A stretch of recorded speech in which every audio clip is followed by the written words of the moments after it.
Estamos a conduzir nas estradas dinamarquesas e uma das curiosidades é que é tudo plano. Há pouco conseguimos atingir a estonteante altitude de 20 metros. Estávamos 20 metros acima do nível do mar. E é praticamente uma montanha. Porque agora, quanto é que vamos, Agostina? Qual é a altitude agora? Vamos a 20. A 20 à mesma? Então estamos num planalto. Entramos num planalto, estamos no planalto. É impressionante. E se houvesse um dia um mar morto aqui, com uma onda de 20 metros, eu não dava isto tudo. Um tsunami. Um tsunami, é. Mas conduzir nas estradas dinamarquesas não oferece nenhum problema, em princípio. Boa sinalização, até agora sempre um bom piso. Os dinamarqueses a conduzir são calmos, soft. Até costumam dar lugar a que se passe com calma, sempre prioridade ao ciclista. Ao longo das estradas é normal encontrar ciclovias que acompanham as estradas. E a Dinamarca é muito bonita. Quando entramos, a primeira sensação é da harmonia.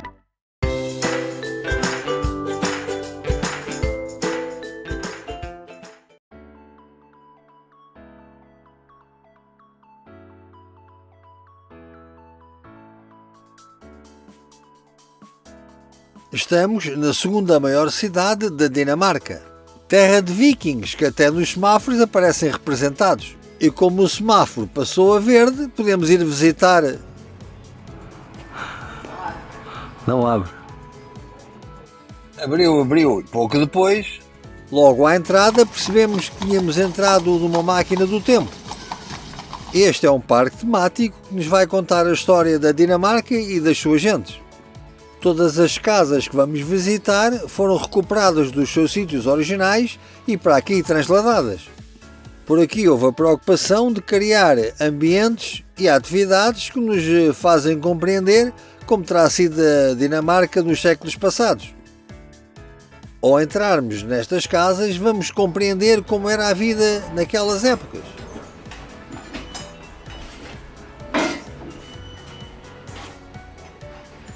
Skal den i pose? Nej, den tager jeg også. MF? Ja, præcis. Curiosamente, algumas lojas ainda estão em plena atividade. Depois, a figuração que vamos encontrando faz-nos sentir que aqueles espaços possivelmente ainda poderiam ter vida. Mais à frente encontramos um moinho movido pela energia hídrica.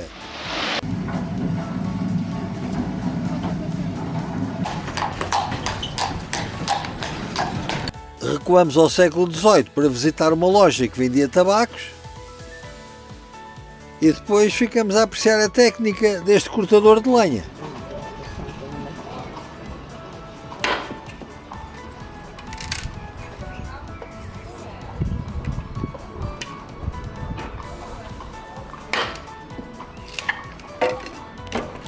E se por aqui estamos no século XIX, verificamos que o ressonar é como nos dias de hoje.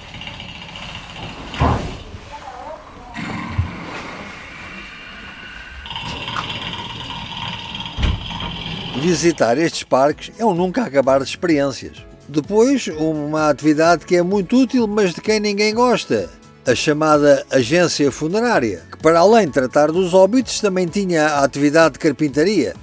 Podes pôr um balde agora em cada lado.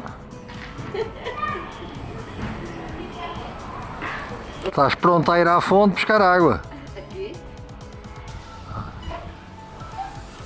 Olha, está muito engraçado contar a história de um aprendiz de carpinteiro que se formou como mestre de carpintaria, sempre trabalhando aqui numa oficina de funerária, de fazer esquifes, caixões. E se o que presenciávamos nos lembrava épocas passadas, da forma que eram apresentadas, utilizavam alta tecnologia, aqui hologramas.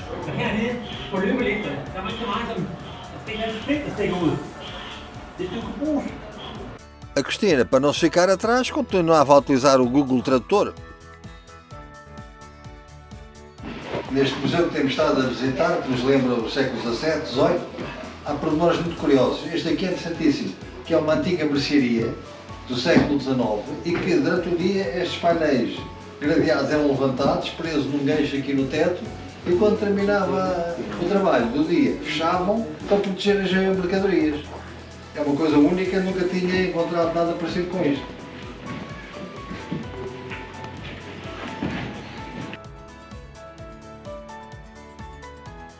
Aqui mais à frente, uma antiga fonte, não em pedra como é habitual encontrarmos, mas de madeira, como se fosse uma grande barrica. Agora vamos visitar uma antiga casa senhorial.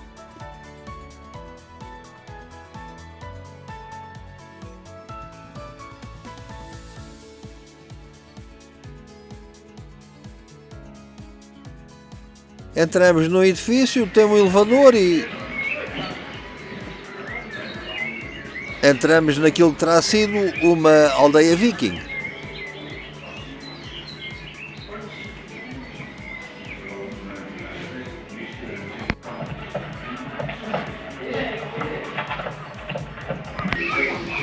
Está a roupa que os vikings vestiam. Está aqui reproduzido o mais possível nos tecidos originais.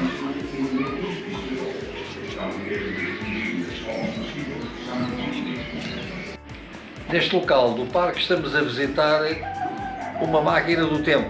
Entramos dentro do elevador, carregamos num botão e descemos ao tempo dos vikings. E começamos a percorrer um corredor que nos transporta através dos tempos, a Idade Média, o cristianismo, depois a reforma, a implantação do sistema protestante religioso neste país e até aos dias de hoje. Agora, tudo muito animado, com muita multimédia. É um prazer andar a fazer estas visitas.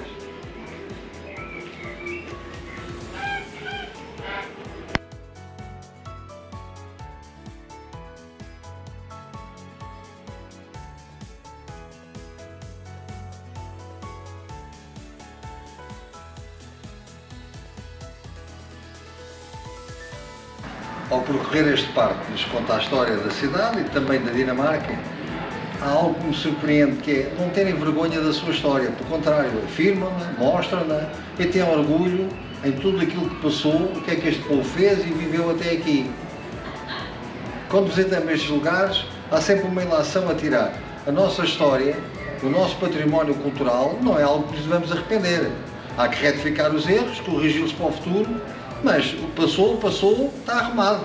Vamos enfrentar os tempos que vêm agora. Não é preciso estarmos sempre a pensar no passado. Do muito que vimos, houve algo que nos provocou muita curiosidade. Um stand de automóveis do início do século XX. Se os modelos expostos já eram interessantes, perceber como eram vendidos estes veículos que vieram a revolucionar todo o século foi o que mais nos impressionou. Será que este mundo dos automóveis de combustão ainda irá terminar durante a nossa vida? Uma grande dúvida para a qual ainda não temos resposta, mas agora iríamos conhecer era a vida desta cidade. Por aqui dá-se mais importância aos veículos de 2 ou 3 rodas do que propriamente aos automóveis. E as bicicletas são usadas por pessoas de todas as idades. Os parques de estacionamento completamente cheios são impressionantes. Estendem-se por centenas de metros. Agora dirigíamos-nos para a igreja mais longa e mais alta de toda a Dinamarca, com 93 metros de comprimento e 96 de altura. A sua construção começou no século XII e é dedicada ao santo padroeiro dos marinheiros, São Clemente. Vamos entrar. Logo somos surpreendidos pela alvura das suas paredes e pelos bancos de madeira, que não têm aqueles suportes para que nos possamos genufletir. Claro que por aqui não há representação de santos. Não cabem na religião por aqui praticada, mas tudo quanto é obra de arte foi maravilhosamente bem conservado. O seu magnífico tríptico por cima do altar principal foi construído em 1479. É de uma grande beleza estética e os frescos, isso foi o que mais nos impressionou. Perfeitamente preservados e aqui o São Jorge matando o dragão, matando o mal. Muito próximo da catedral vamos encontrar o Teatro da Cidade. Construído em finais do século XIX, tem uma arquitetura com pormenores muito curiosos. Mas eis que começa um novo dia. Estamos em Aarhus, aquela que é considerada uma das cidades melhores para viver no mundo. Segundo dizem, e está mundialmente reconhecido, que é a cidade mais feliz do mundo. É verdade. Não percebemos ainda bem porquê. Estamos a tentar descobrir. Andamos a tentar compreender o porquê dessa felicidade toda. Para já, as pessoas não têm um aspecto... Como é que é dizer? Muitas lojas de roupa em segunda mão. Não é? Muitas. Muitas lojas. O parque automóvel é modesto, não é... Como é que é de dizer? Não é muito vistoso, não dá muito das vistas. Então olha, um Tesla ali, um outro ali, mas são tudo carros médios. Será que é por causa disso que eles vivem felizes? As pessoas não precisam muito, descobrem que não precisam muito para viver. São minimalistas. São minimalistas. E vivem com pouco. É. O que as viagens nos podem oferecer de bom. Ficar a interpretar a vida de uma forma diferente. Ao caminhar pelas suas ruas, houve algo que nos provocou a curiosidade. Colocam à porta cabides com roupa para vender, em segunda mão, claro, e com o número de telefone. Quem estiver interessado, liga e combina. Estou a imaginar isto na minha cidade, em Almada. A vida dos latinos é de facto muito diferente. A felicidade é algo que o dinamarquês leva a sério. Até tem um termo muito próprio para descrever a sua forma de vida. Wiggy. Não sei se esta é a pronúncia certa, mas que eles têm todos um ar muito descontraído, lá isso tem. Parece que para eles ficar numa esplanada a ler um bom livro ou apanhar um pouco de sol e conversar com os amigos é o mais importante da vida. Aparentemente muito corretos no seu comportamento cívico, reparem como os produtos para venda são expostos em plena via pública e ninguém se distrai. E levam no saco algo que se esqueceu de pagar. Ao longo destes vídeos sobre a Dinamarca, vamos tentar compreender porque é que são considerados um povo tão feliz e têm um nível de vida tão elevado. Mas por agora está na altura de terminar este vídeo. Regressamos à autocaravana e não se esqueçam, subscrevam o nosso canal do YouTube, vamos continuar a viajar juntos.